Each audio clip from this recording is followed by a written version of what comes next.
دكتور، أنا لما بجري أو ألعب رياضة بعرق كتير، هل دي مشكلة عندي؟ طبعًا هو مش كل عرق يبقى فيه مشكلة.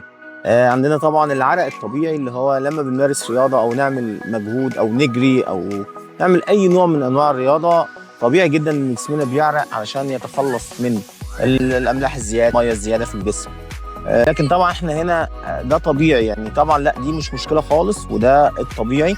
إحنا بس كنا بنتكلم على مشكلة تعرُّق اليدين، وده بيحصل في الصيف والشتا، يعني ما لوش علاقة بالرياضة، ما لوش علاقة بالمجهود ولا بالجري.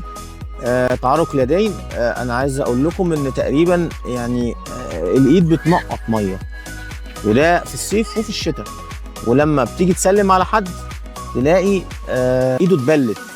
ده طبعًا بيسبب إحراج لحالات كتير جدًا، جدًا، جدًا، ولكن أطمنكم برضه إن حلّها بسيط وسهل وحل جذري ونهائي.